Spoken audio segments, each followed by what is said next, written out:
Okay, we're on example 8 on section 6.4. This one actually is asking us to find the equation of a tangent line, so the first thing we'll want to do is find the derivative, because that'll give us the slope of the tangent line. So take the derivative of the left side with respect to x, and that's going to 3 times 2 gives us 6, lower that by 1, multiplied by the derivative of y, that's dy dx, and root x, remember, is x to the 1/2, so that'll give us 1/2 x to the minus 1/2. The right side, the derivative is just 0. So we'll want to solve this for dy dx, so we'll leave this on the left side, and we'll move the 1/2 x to the minus 1/2 to the other side, and I'm going to go ahead and write that as 1/2 root x.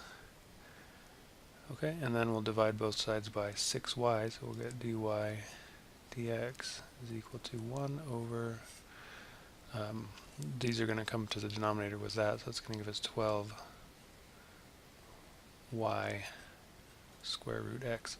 So there's our derivative. Now we want to find that derivative at this point right here, 16.4, and then the notation for that is just put this vertical bar here, and then you just put the point that you want to take the derivative, you want to evaluate the derivative at. So we'll plug in those two values, we'll get 12, the y value is 4, so 12 times 4, and the square root of the x value, so the square root of 16, so that's going to be 1 over square root of 16 is 4 times 4 is 16, 16 times 12 is 192, so we're going to get 1 over 192. Now what is this? This is the slope of the tangent line, and remember what we're looking for is y equals mx plus b. That's the equation of the tangent line.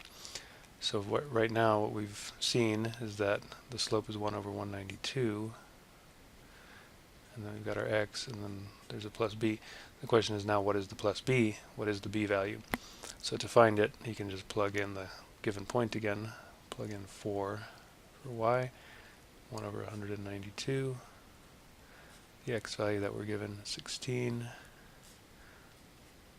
plus b. So 16 over 192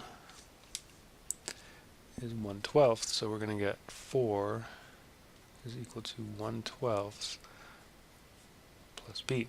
Now we have to solve this for b, so 4 minus 1/12 is b. So what's 4 minus 1/12? Well, 4, you can write that as something over 12, so we're going to have to multiply 12 times 4 is 48, so we'll get 48 over 12 minus 1 over 12. Find the common denominator there, and 48 minus 1 is 47, so b is equal to 47 over 12. So that, putting all this together, our tangent line equation is y is equal to 1 over 192x, and the b value that we just got is 47 over 12. So this is the equation of our tangent line to this implicitly defined function at this point. So in other words, if you were to graph this thing somehow, probably maybe on Desmos, and you were to look at that point, and then you were to graph this line, what would you find? You'd find that this line would just barely touch this function at that point. Okay?